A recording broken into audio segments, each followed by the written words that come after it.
हाँ, welcome you all. आपने पिछले वीडियोस में डिफरेंशिएशन खत्म की थी तमाम फंक्शंस की, जितने भी फंक्शन हमारे पास है, एक्सपोनेंशियल या लॉगरिदम है। तो आज हम इंटीग्रेशन को स्टडी करने वाले हैं, क्योंकि आप जानते हैं कि कैलकुलस जो है, कैलकुलस में हमारे पास दो ऑपरेशंस रहते हैं। एक रहता है डिफरेंशिएशन और एक रहती है इंटीग्रेशन। ये कैलकुलस के दो मेजर ऑपरेशंस हैं। जैसे अरिथमेटिक्स के चार ऑपरेशंस है, addition, subtraction, multiplication and division. इसी तरह से कैलकुलस के मेन जो दो ऑपरेशंस है वो है डिफरेंशिएशन और इंटीग्रेशन। डिफरेंशिएशन में जो हम स्टडी करते हैं वो है डिफरेंस, या हम कह सकते हैं चेंज। और कोई भी प्रोसेस है, उस प्रोसेस में जितनी चेंज आई, वो चेंज किस पैटर्न की थी, और उसको हम स्टडी करने के लिए डिफरेंशिएट करते हैं, यानी कि स्मॉल चेंज हम स्टडी करते हैं, स्मॉल चेंजेस। और डिफरेंशिएशन में जब हम स्मॉल चेंजेस स्टडी करते हैं, फिर वो स्मॉल चेंजेस मिलके जब हम उन्हें ऐड करते हैं, वो टोटल चेंज जो बनती है उसे हम इंटीग्रेशन की सूरत में लिखते हैं। यानी कि इंटीग्रेशन का मतलब है एडिशन ही, लेकिन एडिशन किन का? जो डिफरेंशिएशन में हमने स्मॉल चेंजेस की। अगर हम किसी सिस्टम में चेंज लाते हैं, हम स्मॉल चेंज को स्टडी करते हैं, उसके बाद धीरे धीरे स्मॉल चेंजेस को स्टडी करते करते उन ऑल स्मॉल चेंजेस को जब हम एडअप करते हैं, वो जो एडिंग अप प्रोसेस है उसे हम इंटीग्रेशन कहते हैं।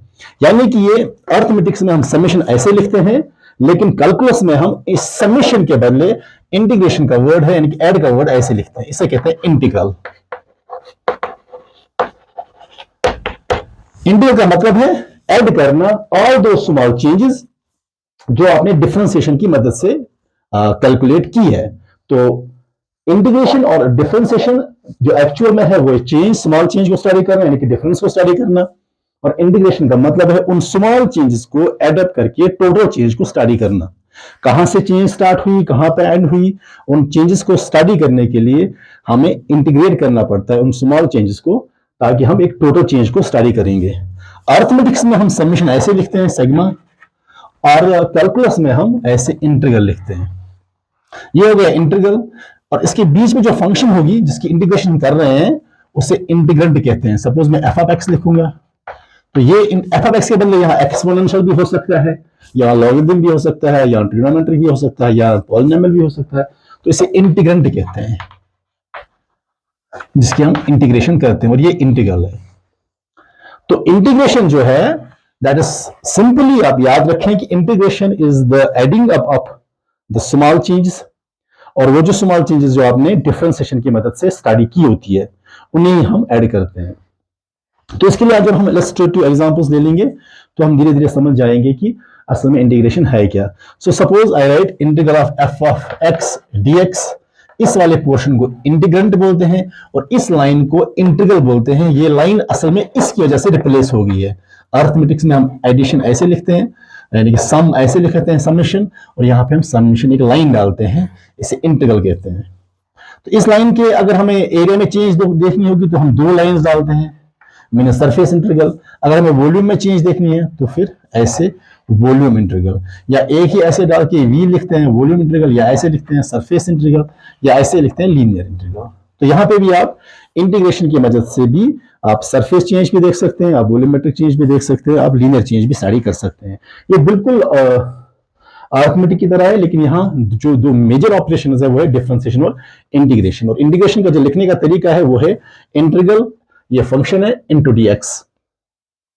ये है जो है, ये इंटीग्रेंट है जिसकी इंटीग्रेशन करनी है, और ये है समेशन, और ये है स्मॉल चेंज, उन स्मॉल चेंज का ऐड। यानी कि अगर आपने स्मॉल चेंज स्टडी कर ली किसी फंक्शन की, suppose function F of x है, तो उसको फिर ऐड करना, ये this represent small change. Differentiation ने आपको स्मॉल चेंज दे दी, उस स्मॉल चेंज को आप ऐड कर रहे हो। तमाम जितने भी किसी एक पर्टिकुलर पॉइंट से चेंज आ रही होगी, किसी पर्टिकुलर चेंज तक, सपोज आपके चेंज आ रही है t1 से x1 से x2 तक, तो यहां से जब आप स्मॉल चेंज स्टडी करते हो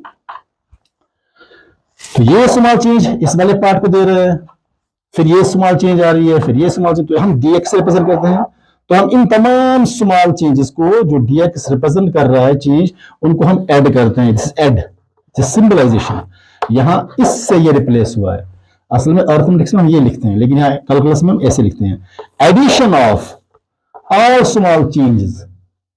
और फंक्शन कोई भी इसको रिप्रेजेंट करेगा, वो एक्सपोनेंशियल भी हो सकता है, वो लॉगरिथमिक किस टाइप के पैटर्न चेंज होगी वो फंक्शन डिसाइड करेगा।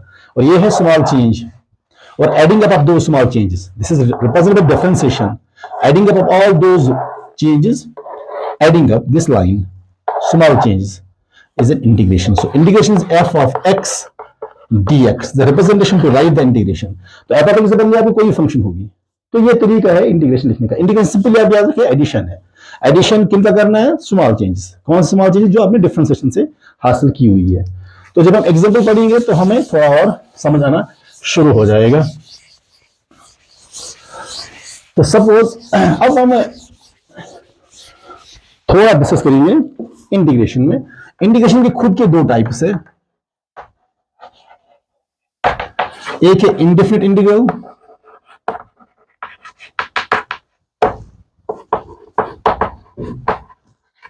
और एक है डेफिनेट इंटीग्रल।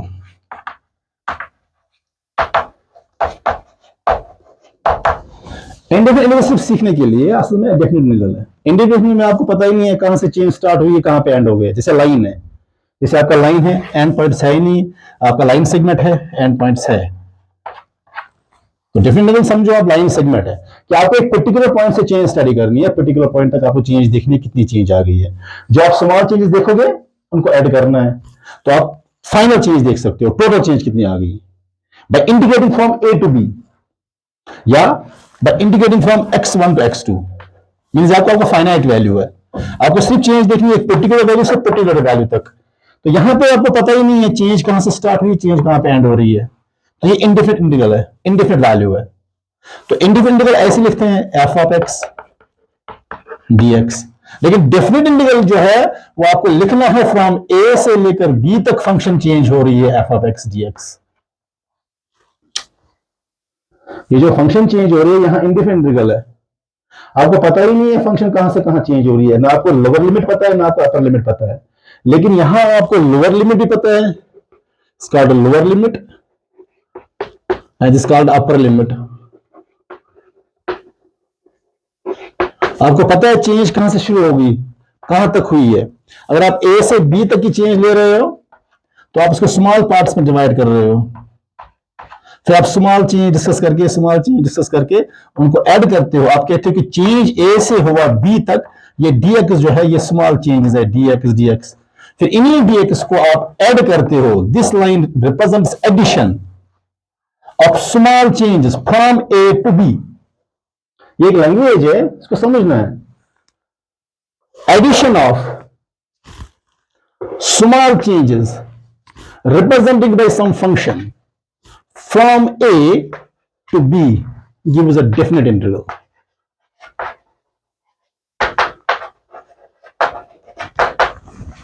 कोई फंक्शन है, चाहे वो एक्सपोनेंशियल है, ट्रिग्नोमेट्रिक है, आप स्टडी कर रहे हो स्मॉल चेंजेस को आप ऐड अप कर रहे हो। कहां से add up? Means this line addition, add करना, सम करना, integral line. You are adding up of all small changes from A to B, that very function, that very process is represented by any function. That function can be anything. So this is a different integral. So integral mein you are adding up of all small changes of any function. You don't have a lower limit, neither do you have upper limit. So indefinite integral सिर्फ हमें सीखने के लिए होता है, but actual जो physics में हमें चाहिए वो है डेफिनेट इंटीग्रल। क्योंकि फिजिक्स में जब आप वेलोसिटी स्टडी करते हैं या एक्सेलरेशन स्टडी करते हैं या आप डिस्प्लेसमेंट स्टडी करते हैं, आपका एक इनिशियल वैल्यू होता है और बाद में फाइनल वैल्यू होता है। कोई भी प्रोसेस आपको जब आप अप्लाइड पार्ट ऑफ फिजिक्स पढ़ते हैं या अप्लाइड पार्ट ऑफ मैथमेटिक्स पढ़ते हैं तो आपका एक इनिशियल वैल्यू होता है जहां से चेंज शुरू हुई और आपका कोई फाइनल पॉइंट होता है जहां पे चेंज खत्म हुई। तो उस इंटरवल के दरमियान आपने स्टडी करनी होती है कि कितना टाइम लग गया उस चेंज में या उस चेंज में कितनी एनर्जी यूटिलाइज हुई। तो that starts from a particular point and ends up at particular point. तो जो वो दो पॉइंट्स हैं जिनके दरमियान हमें चेंज स्टडी करनी है, दैट्स कॉल्ड डेफिनेट वैल्यूज, और उनको लिमिट्स भी कहते हैं, lower limits and upper limits. This is the way representing of definite integral. अब हम डेफिनेट इंटीग्रल लिखते कैसे हैं और इनडेफिनेट इंटीग्रल लिखते कैसे हैं। इनकी इंटीग्रेशन कैसे करते हैं हम।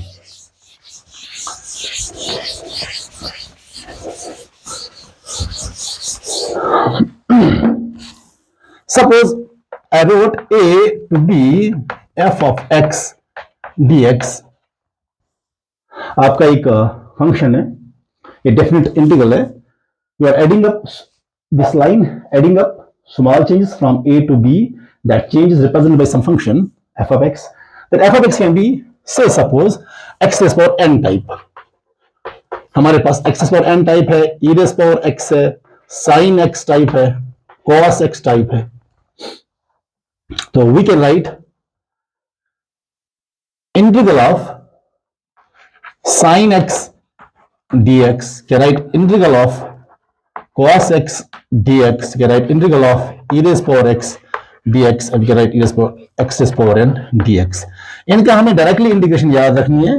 यहां जैसे आपने एबनेशो मेथड फर्स्ट प्रिंसिपल में प्रूफ किया था, यहां आपको प्रूफ करने की जरूरत नहीं है, क्योंकि आपको किसी जगह ये इस्तेमाल ही नहीं होता है। अगर आपको कैलकुलस में कोई क्वेश्चन आता है 4 मार्क्स का, तो वो सिर्फ आता है डिफरेंशिएशन को लेकर। इंटीग्रेशन में आपको सिर्फ एक पॉइंट आ जाएगा, 1 मार्क्स वाला क्वेश्चन आ जाएगा कि इनकी इंटीग्रेशन बतानी है, और आपको अप्लाई भी करना होता है किसी क्वेश्चन को लेकर।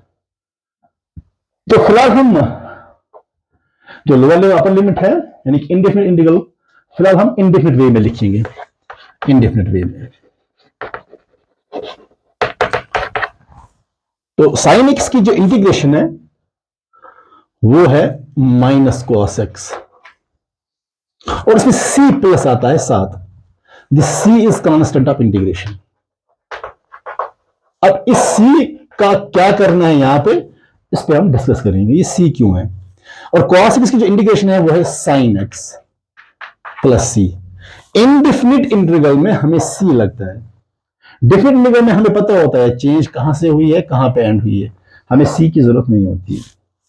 ये याद रखना आप, इनडेफिनिट इंटीग्रल में आपको कांस्टेंट इंटीग्रेशन लिखना पड़ता है, और कभी कभी हम लिखते भी नहीं है कांस्टेंट इंटीग्रेशन, ये बाय डिफॉल्ट रहता है, उधर है सी का कुछ वैल्यू है, ये उधर है इंडेफिनिट वैल्यू है कुछ। और e raised power x की जो इंटीग्रेशन है वो e raised power x dx ही है, e raised power x plus c है।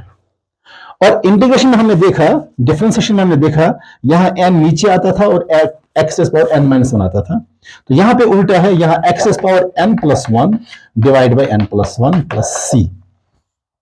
तो ये इंटीग्रेशन है, indefinite integration of all those functions like trigonometric exponential and polynomial, और ये अलजेब्रिक भी कहो आप, जो भी आप कहेंगे इसके। लेकिन यहां पे सी है। नाउ अगर मैं इसी को इनडेफिनिट इंटीग्रल में लिखूंगा, तो suppose I write a to b, तो यहां पे इनडेफिनिट है, तो मैंने अब उसे डेफिनिट में चेंज कर दिया, साइन एक्स डी एक्स। इसकी इंटीग्रेशन कैसे करनी है फिलहाल हम डिस्कस करेंगे सी को लेकर, उसके बाद हम डिफरेंट इंटीग्रल को लेकर आगे चलेंगे कि डिफरेंट इंटीग्रल में हम वैल्यू कैसे सब्स्टिट्यूट करते हैं। पहले हम इंडेफिनिट को लेकर सीखेंगे।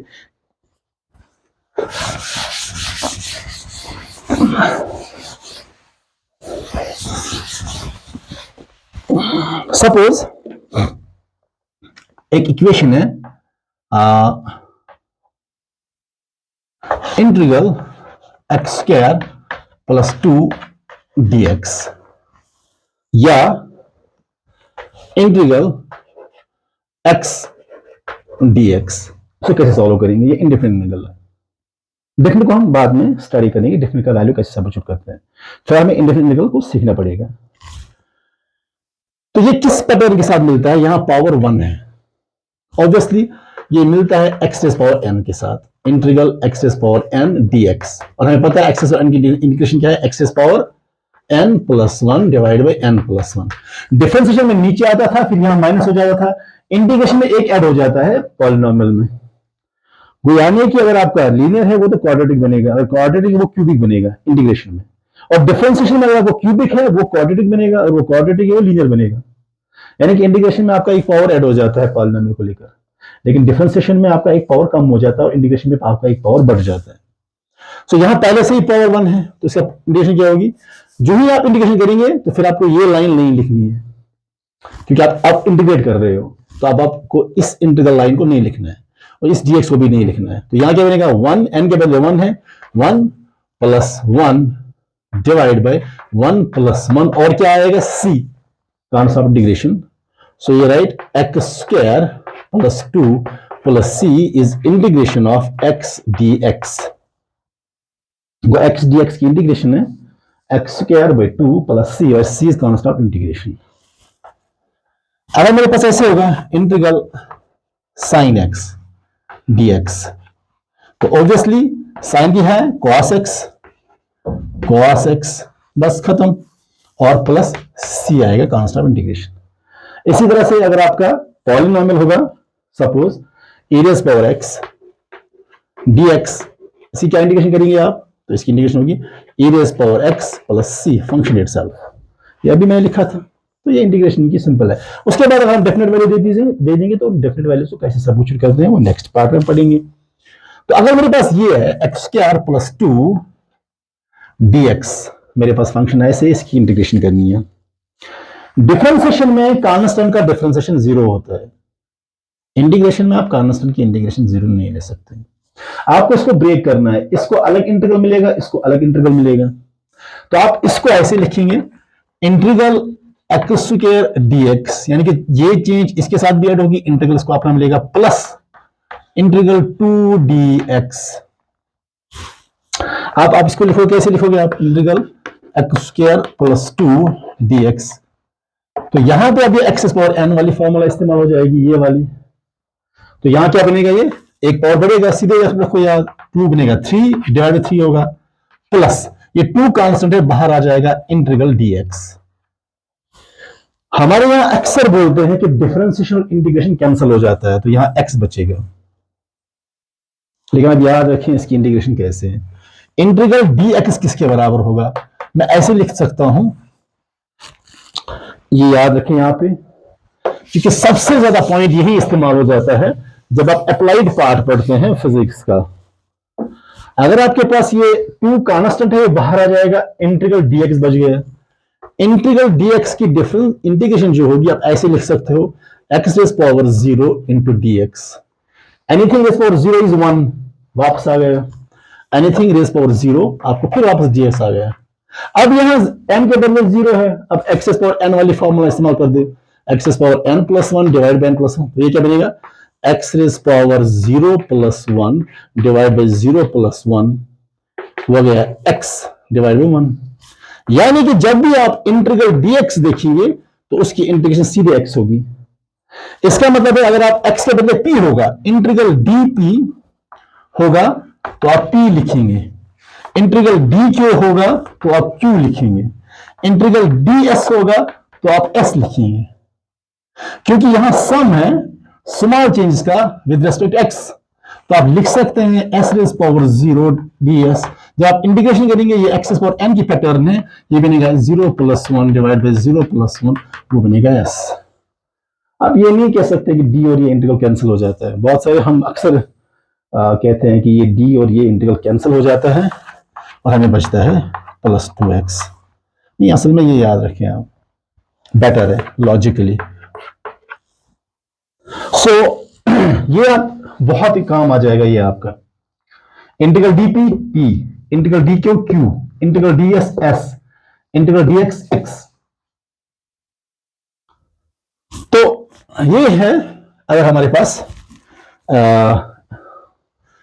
कांस्टेंट भी होगा साथ में तो उसकी डिफरेंस इंटीग्रेशन हम 0 नहीं लिख सकते हैं. इसको हम अगर हमारे पास सपोज फंक्शन है x square plus 2x plus 1 integral dx.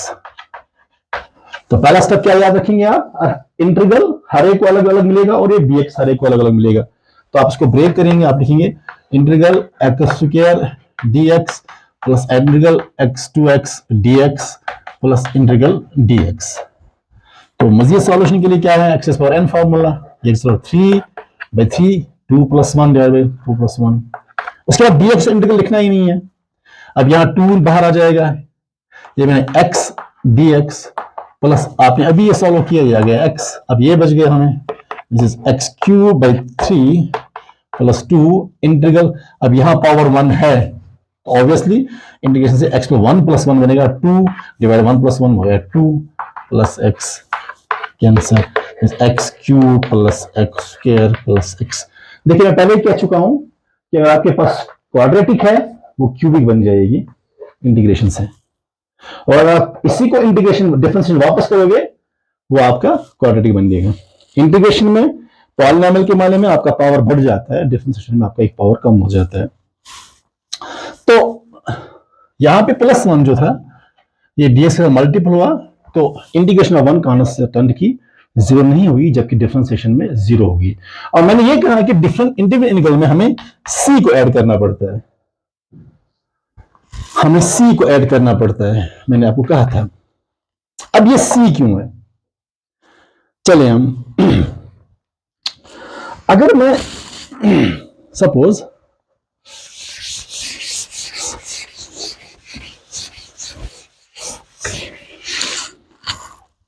इसके 2-3 इंटरप्रिटेशंस हैं। तो यहां पे जो फंक्शन मुझे मिली, जो इक्वेशन था वो था integration of x square plus 2x plus 1 dx की इंटीग्रेशन ये आई। अगर मैं इसको इंटीग्रेट करूं, इसको इंटीग्रेट किया मैं तो मुझे मिला, अगर मैं इसको डिफरेंशिएट करूं मुझे वापस ये मिलना चाहिए। तो मैं इंटीग्रेट कर रहा हूं, इसको वापस कर रहा हूं मैं integrate, x cube plus x square plus x plus c, इसको मैंने इंटीग्रेट करना है, डिफरेंशिएट करना है। मैंने differentiate this d by d x of x cube plus d by d x of x square plus d by d x of x and d by d x of c constant. Obviously आपको पता ही है differentiation में आपका एक power कम हो जाता है, 3 नीचे आ जाएगा, एक्स रेस पावर 3 माइनस 1 हो गया स्क्वायर, प्लस इस पे 2 एक्स रेस पावर 2 माइनस 1 हो गया 1, प्लस डिफरेंशिएशन ऑफ एक्स वो तो आपको पता ही है 1 है, और डिफरेंशिएशन ऑफ कांस्टेंट 0 है, खत्म हो गया, नहीं आएगा। तो आपका क्वेश्चन वापस आ गया, यानी कि आप यहां से इंटीग्रेट करते गए, अगर आपने इंटीग्रेशन को वापस जहां पे आपने सॉल्यूशन निकाला, आपने उस फंक्शन को डिफरेंशिएट किया, आपको वापस अपनी इक्वेशन मिली, ये वाली इक्वेशन वापस मिली आपको। और यहां पे जो c है कांस्टेंट इंटीग्रेशन, वो ऑब्वियसली डिफरेंशिएशन की वजह से फिर 0 बन गया, और हमें फिर अपनी इक्वेशन वापस मिली 3x square plus 2x plus 1 by differentiating. आपने पहले इंटीग्रेट किया, फिर उसी इंटीग्रेशन को वापस डिफरेंशिएट किया, you will get the again function itself जो आपको पहले ही थी। असल में हमें अब इंटीग्रेशन में हम करते क्या है,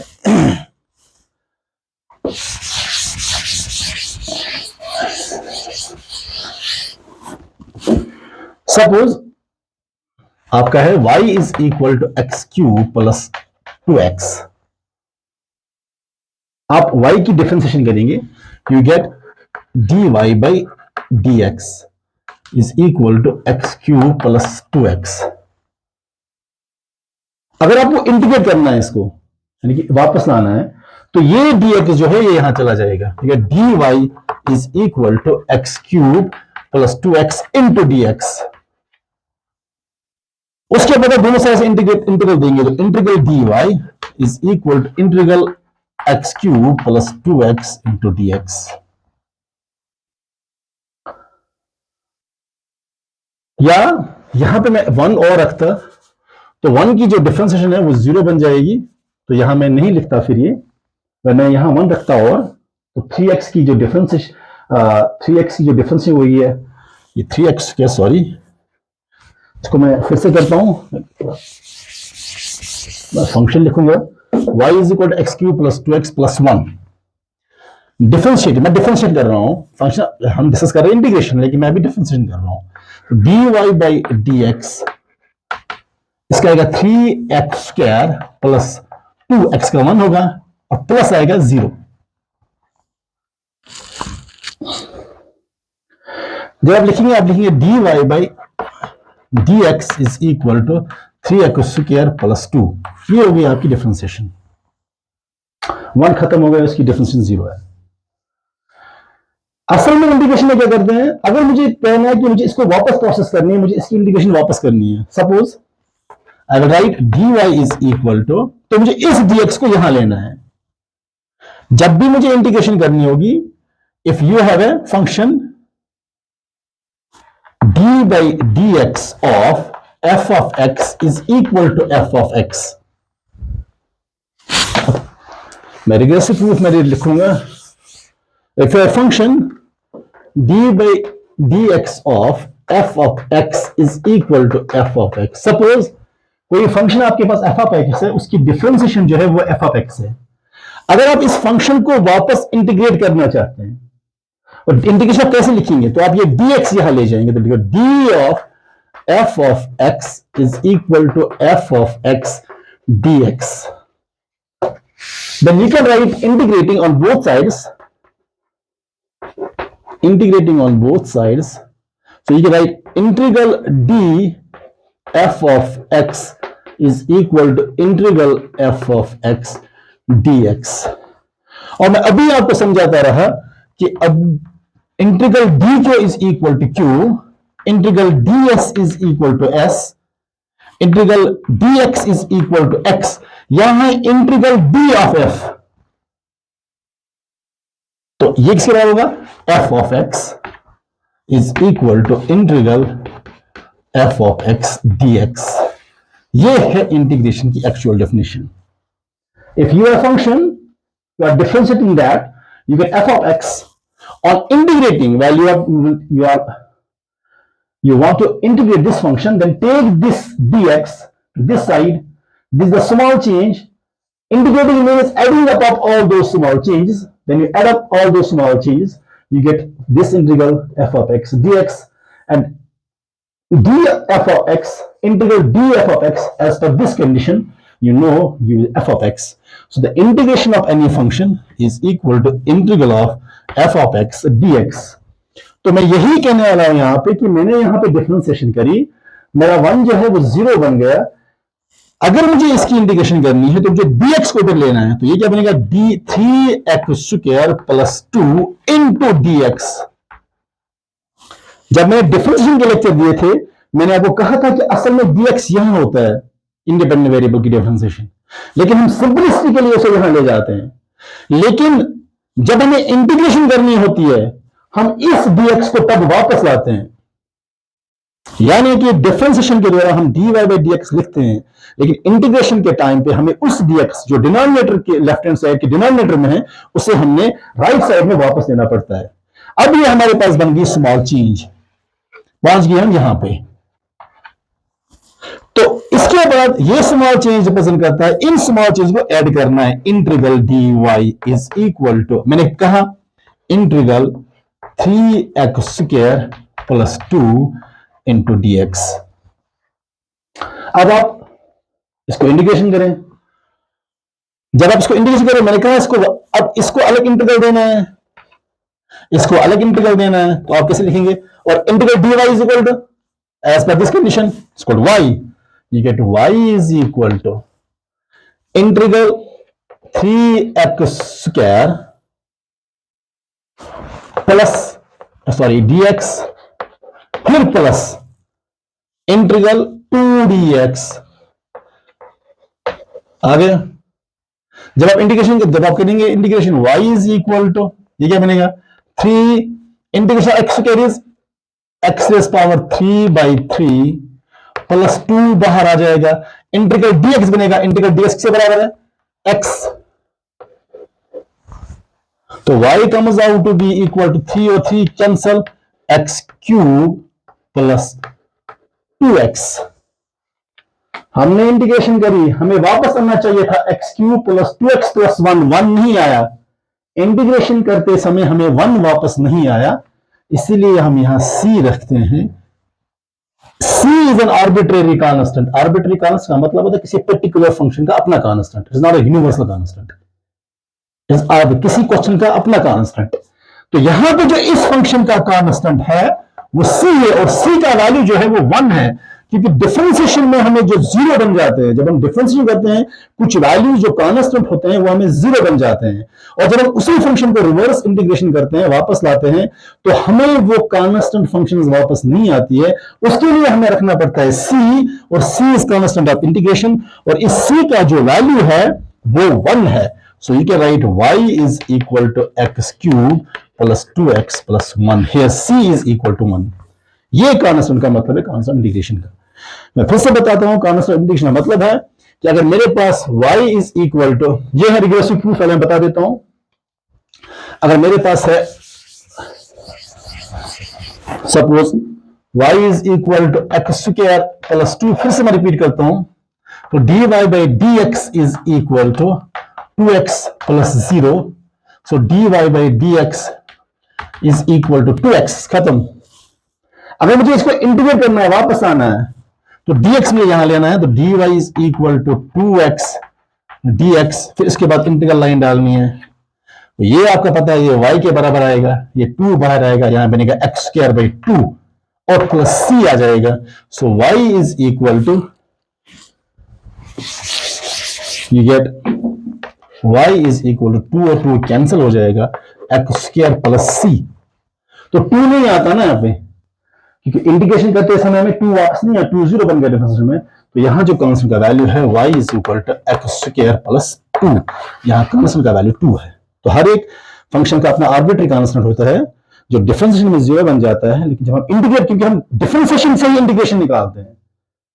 आप कैसे डिफरेंस, जब आपका फंक्शन है y is equal to this, तो आपको डिफरेंशिएशन से ही इंटीग्रेशन निकालना है, क्योंकि डिफरेंशिएशन स्मॉल चेंज देता है, उन स्मॉल चेंज को ऐड अप करना है। तो डिफरेंशिएशन जो जहां से उठती है वो डिफरेंशिएशन से ही है ना, इंटीग्रेशन तो डिफरेंशिएशन से ही उठती है। और dy बाई dx आप लिखते हो तो dx में जाएगा, उसके बाद आप इंटीग्रल लिखना शुरू कर देते हो। तो उस वजह से हमें जो डिफरेंशिएशन में 0 बन गया होता है वो इंटीग्रेशन के टाइम हमें वापस नहीं आता है, उसके बदले हमें c लिखना पड़ता है। अब ये c है क्या असल में? अब ये c असल में क्या है आप ग्राफिकली देखोगे। अगर आप एल्जेब्रिक फंक्शन ले रहे हो कोई, सपोज आपके पास है y is equal to x plus 1, if you put x 0, y फिर भी 1 है। Suppose y is equal to x plus 2 या y is equal to x square plus 1। y is equal to x square, x plus 1 linear function है, तो graph ऐसे होगा, यहां पे x पे इंटरसेप्ट करेगा, y पे 1 पे, y is equal to x square plus 1 ऐसे ग्राफ होगा, 1 पे इंटरसेप्ट करेगा कहीं भी। अगर y is equal to x square होगा तो ग्राफ ओरिजिन के बीच में जाएगा ऐसे, ये ओरिजिन के बीच में चला जाएगा। अगर y is equal to x है, y is equal to x है, याद रखो, तो ग्राफ ओरिजिन के बीच में चला जाएगा। ये जो होता है ना प्लस प्लस, जो बी x plus 1, x square plus 1, x square plus 2, x square plus 2 होता है, तो ग्राफ एक्स स्क्वायर प्लस 2 के 1, मैं आपको दिखाता हूं, ये आप याद रखें।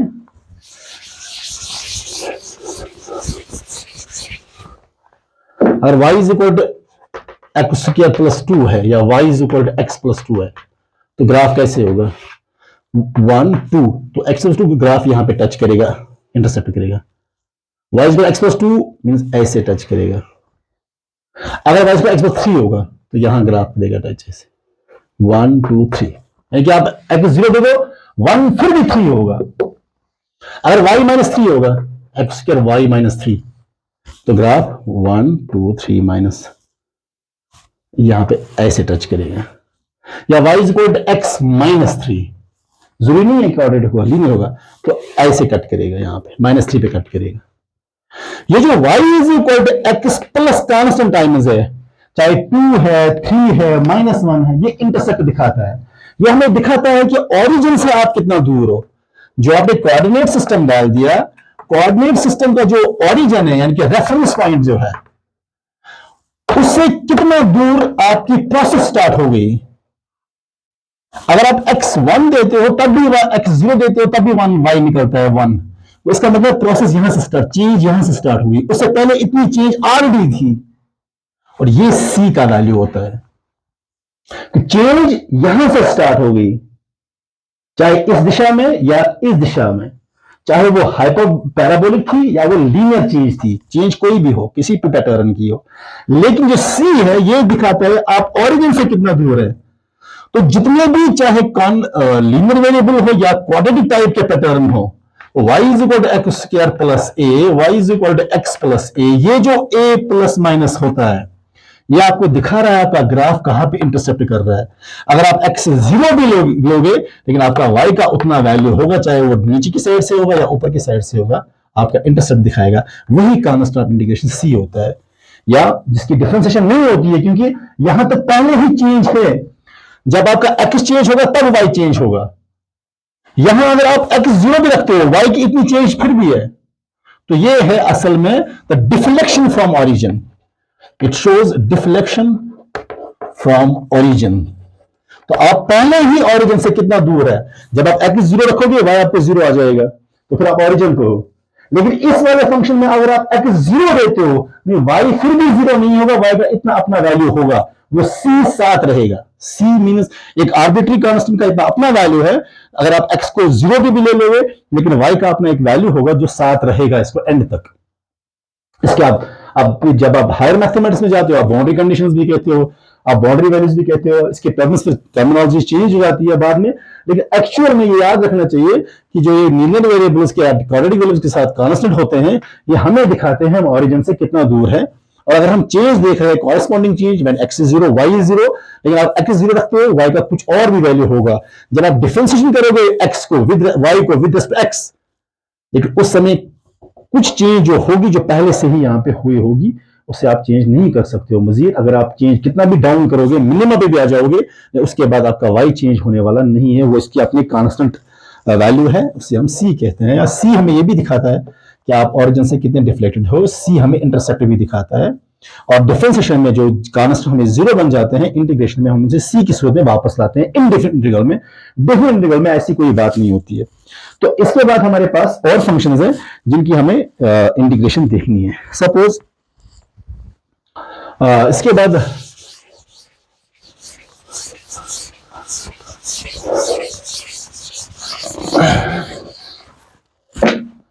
Integration of e raised power x dx। तो मैंने कहा कि e raised power x ही है, और integration of sin x is minus cos x। c साथ रखते, ये हमने डिस्कस किया हुआ है। और इंडेफिनिट इंटीग्रल में क्या है, डेफिनिट इंटीग्रल में हम वैल्यूज देते हैं। सपोज आपका एक वैल्यू है 1 0 से लेकर 2 चेंज हो जाता है x स्क्वायर dx। अब यहां पे हमने डेफिनेट इंटीग्रल शुरू किया है कि डेफिनेट इंटीग्रल का वैल्यू कैसे हम इंट्रोड्यूस कर सकते हैं। यानी कि स्मॉल चीज आप स्टडी कर रहे हो, लेकिन चेंज शुरू हो रही है 0 से और एंड हो रही है 2 तक। वो स्मॉल चेंज जो आप चेंज कर रहे हो, उनका आप एडिशन ले रहे हो।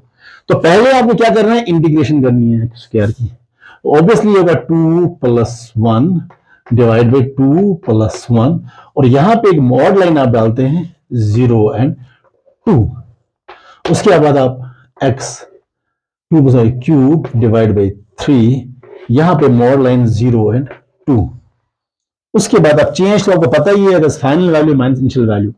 तो पहले आप x के बदले फाइनल वैल्यू दे दो, फिर खुद ही माइनस डाल दो, x के बदले इनिशियल वैल्यू दे दो। दैट इज लाइक x के बदले क्या दूंगा मैं, 2 क्यूब फाइनल माइनस खुद डालना है initial 0 cube divide by 3, that becomes 8 minus 0, that's 8/3। तो इस इंडेफिनिट इंटीग्रल का आंसर है 8/3। Suppose you have a sine या कॉस चेंज होता है 0 से सपोज π/2 90 तक। आपका ये कॉस है, ट्रिग्नोमेट्री है, यहां एंगुलर चेंज होगी, यहां 0 1 नहीं लिख सकते आप, यहां एंगुलर चेंज है। कॉस की इंटेंशन क्या होगी, साइन एक्स। बस फिर मॉड लाइन 2 डालते हैं 0 और π/2, यानी कि आपकी चेंज 0 से शुरू हुई, π/2 तक एंड हो गई। तो फिर sine final value π/2 minus sine x के बदले इनिशियल वैल्यू 0, साइन π/2 हो गया 1 और साइन 0 हो गया 0। इसका आंसर आएगा 1। Similarly integral e raised power x 0 to 1 change हुआ dx, इसका आंसर क्या होगा। Integration of e raise power x is e raise power x, और 0 to 1 चेंज हो रहा है। अब e raise power 0, e raise power x के बदले final value minus e raise power x के बदले initial value, e minus anything rays power 0 is 1, तो इसका आंसर है e माइनस 1। तो डिफरेंट इंटीग्रल में आप फिर सब्स्टिट्यूट करते हो वैल्यूज को,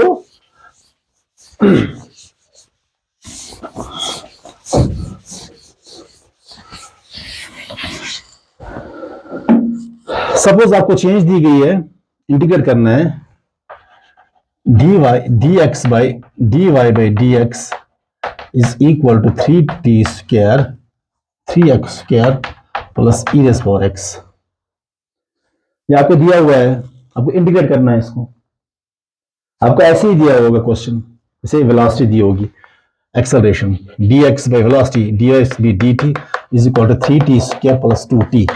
अब कहा जाएगा कि the displacement x varies with time following this function, following this equation। तो आप कैसे करोगे इंटीग्रेट इसको?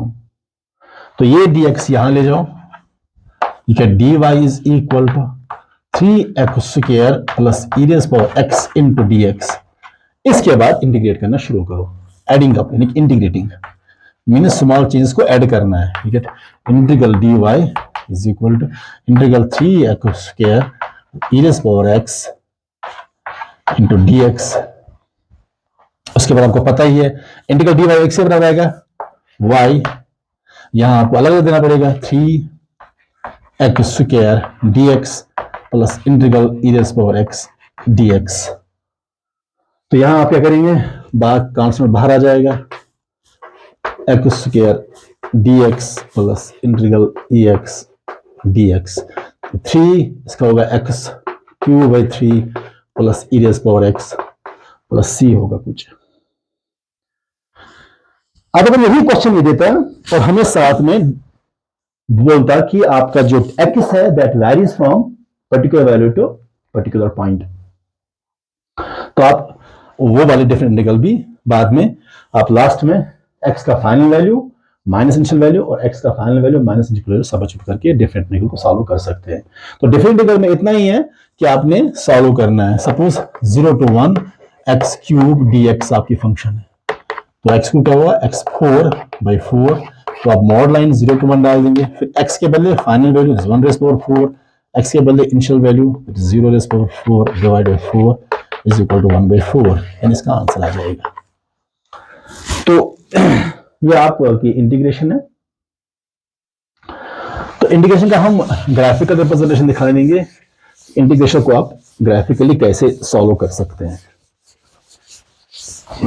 असल में ये क्या है कि अगर आपके पास दो ग्राफ्स है, सपोज एक ग्राफ आपका यहां पे ऐसी चेंज हुई है, ये स्ट्रेट लाइन है, यहां पे वन ऑन वन, ये वन ऑन वन मैथमेटिक्स इसको वन ऑन वन चेंज बोलते हैं। यहां पे हर एक x का अपना y का वैल्यू है, हर एक x का अपना y का वैल्यू है।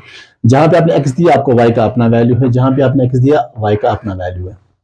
This called one on one function is a linear function, linear one on one. अगर यही चेंज हुआ, लेकिन चेंज ऐसे होगी, सपोज आपकी चेंज ऐसे होगी, ये वन ऑन वन नहीं है। देखिए यहां पे आप x के बहुत सारे वैल्यूज दे रहे हो, y कांस्टेंट है, suppose you are changing x। अब ये लाइन देखो ना, आप x चेंज कर रहे हो, y कांस्टेंट है। इसके बाद आप इस पोर्शन में x चेंज हो रहा है, y स्मॉल चेंज हो रहा है। इस पोर्शन में, इस वाले पोर्शन में जितना x चेंज हो रहा है उतना y भी चेंज हो रहा है। इसके बाद भी आपका y चेंज उतना नहीं हो रहा है जितना x चेंज हो रहा है। यह नॉन यूनिफॉर्मिटी है, कंटिन्यूअस नहीं है। The way it's here this shows at every point you have some change, regular change, regular pattern है। यहाँ पे यूनिफॉर्म चेंज है, लेकिन इस वाले ग्राफ पे यूनिफॉर्म चेंज नहीं है। पहले आपको x का बहुत सारा वैल्यू देना पड़ता है, y इंक्रीज ही नहीं हो रहा है। और एक स्टेज आता है जब y बढ़ना शुरू हो जाता है, x आप कम दे रहे हो। स्टेज आता है जब x भी उतना ही बढ़ता है, y भी उतना ही बढ़ता है। एक स्टेज आता है जब आपका x बहुत बढ़ता है लेकिन y नहीं बढ़ता है। एक स्टेज आता है y फिर कांस्टेंट रहता है, आप x फिर बढ़ा देते हो। सपोज ये वाला चेंज यहां से स्टार्ट हुआ a से और यहां पे ये एंड हुआ b पे, लेकिन ये नॉन यूनिफॉर्म है, ये कंटिन्यूअस चेंज नहीं है, रेगुलर चेंज नहीं है जैसे इसमें है। तो इस वाले को क्या हम करते हैं, हम इसको इतना स्मॉल पार्टीशन करते हैं, हम इसकी पार्टीशनिंग करते हैं, स्मॉल पार्टीशनिंग।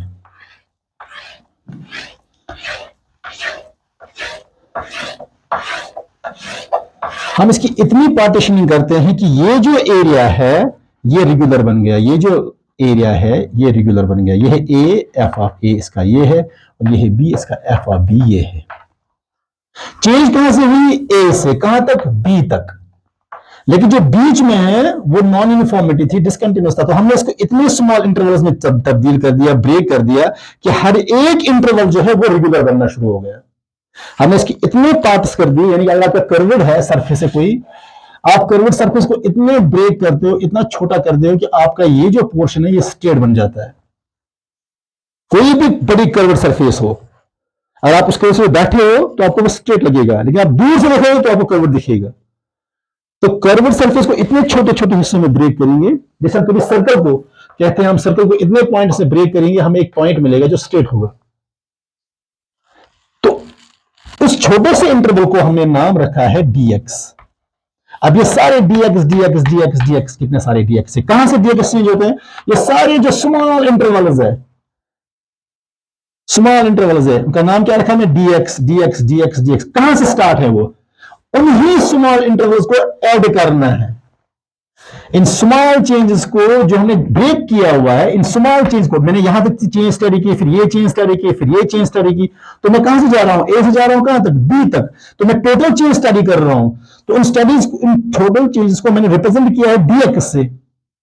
तो ये स्मॉल चेंज dx जो मैंने ब्रेकअप किया हुआ है हर एक इंटरवल को, तो इतने सारे इंटरवल जितने भी है उनको मैं ऐड कर रहा हूं। कहां से ऐड कर रहा हूं, ए से कहां तक, बी तक। अब ये जो बीच में कोई भी फंक्शन रिप्रेजेंट करेगा वो हम एफ ऑफ एक्स से लिख सकते हैं, या capital F of x dx से। और दिस इंटीग्रल में जब आपका ये ऐसे कर्व ग्राफ होगा तो आप उसे छोटे पार्टीशन करके फिर एक स्मॉल चेंज स्टडी करते हो, उन स्मॉल चेंज को एड अप करते हो from lower limit to upper limit, then the adding up of दो small changes gives the integration. यानी कि in other words, area under the curve, इस कर्व के अंडर में जितना भी एरिया आता है that gives you the integration.